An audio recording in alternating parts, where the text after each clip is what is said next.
We are now going to jump ahead a little bit. Of course, we by no means do we look at all of the tools and settings. There's heaps of things that you can do within InDesign, but maybe you just want to give it a go, have a look at them anyways, use a little bit of typing tools, a bit of text, upload some photographs and whatnot.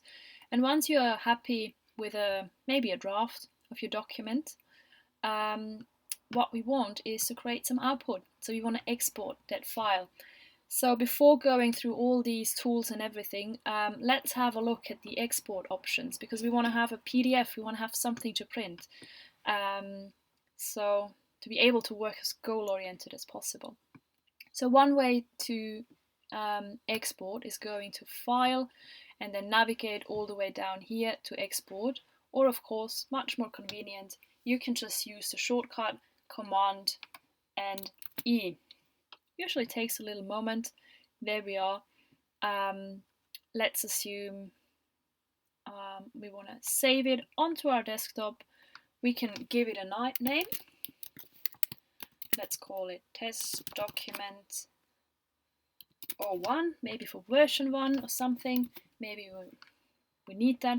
And then down here we have the option what kind of format you wanna, what kind of file type you want to export it in. Probably Adobe PDF is the most common option that you're probably going to use, because you probably want to print it out in some way or look at it on a screen as well. So PDF, the most usual one. There's also JPEG, PNG, HTML, all that stuff. Bit more specific, but let's just use PDF. Okay, so we're happy and we'll click on Save. And then we have a quite elaborate menu popping up with some subheaders on the left side hand here as well. There's usually only a couple of things that I change here. On the top here, you have some presets, which by default for myself, I think it's a default, double check when you're doing that. But normally you want to have a high quality print setting. So that kind of determines at what resolution the PDF is being created. Of course, like what kind of quality will the output be. If you're struggling, if you have a amazingly large document with lots of pages, and because you have to submit your work to your university server or something, and you're struggling with the file size, you can actually toggle down and take smallest file size. So in the background, that quality is now reduced. That's a very fast way to do it. Please double check if all the content is still legible, if it's still at a reasonable quality for your submission. Otherwise, we can also go through how to change that manually. So yes, please, under normal circumstances, leave it on high quality print.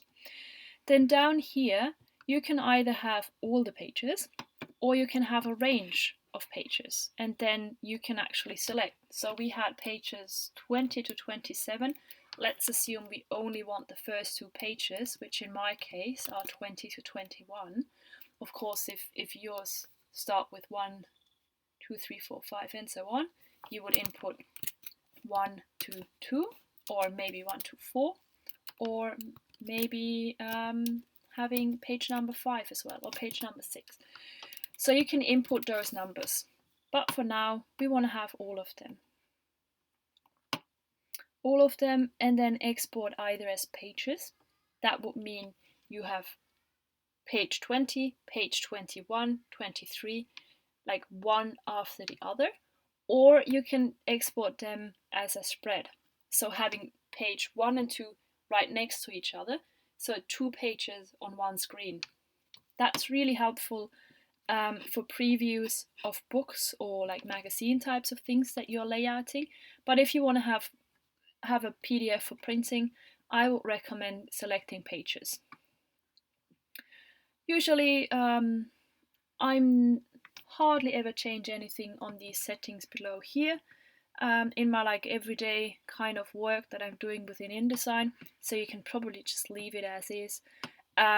Another setting that's really important, if you go to marks and bleeds, if you're just printing out an A4 paper or A3, that's, just goes to a standard printer. You probably don't have to change anything. But if you're doing professional printing, and especially if you have images and things that are flush to the paper size, your printer, like the person, the office that is printing your stuff, they probably need crop marks and these sort of things. So you will find all these settings here. And what we kind of omitted in the beginning, you can also adjust the bleeds. Bleed are these kind of, I'll quickly show you on the page here. I'll just cancel. If you have, if you want to print, let's assume that's a nice photograph on here, and you want that to be completely flush with the page. Now the problem is, if you have that professionally printed, they use pages that are slightly larger than the format that you're using. So in that case, we have an A3 landscape page. Their paper is slightly larger, and once all the pages are put together in their proper order and they are ready for being, I don't know, maybe stapled together or bound together in some way, they end up cutting the pages to make them nice aligned rather than, going all over the place.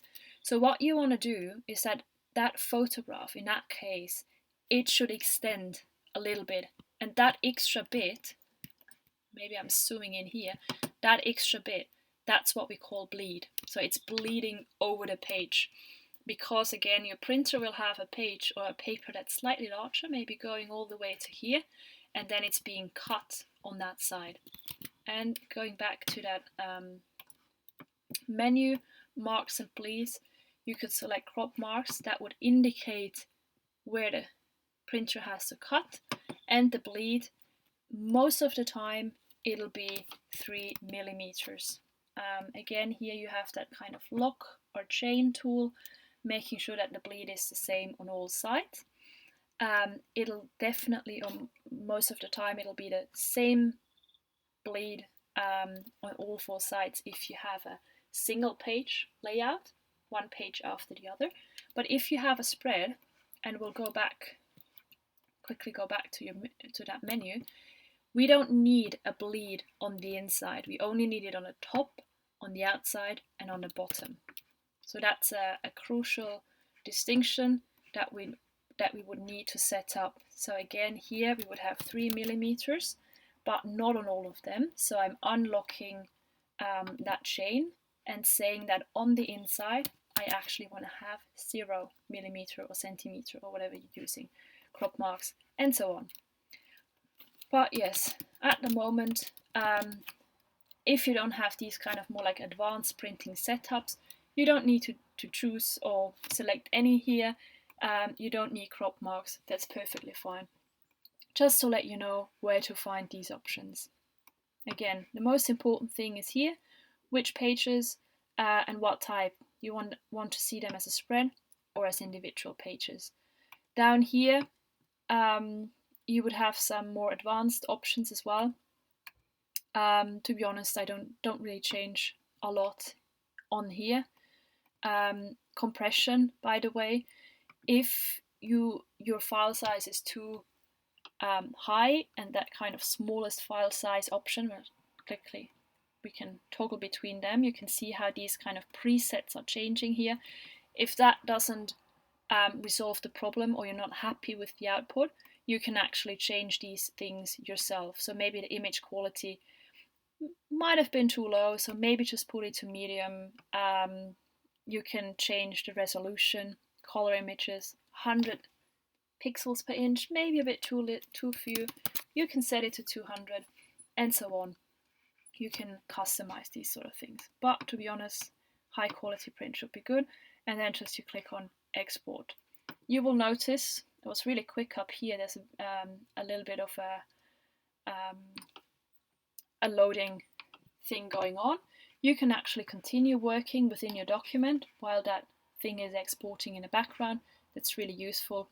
And then your document will be saved on the within the path that you selected for exporting the thing that we have defined in that beginning.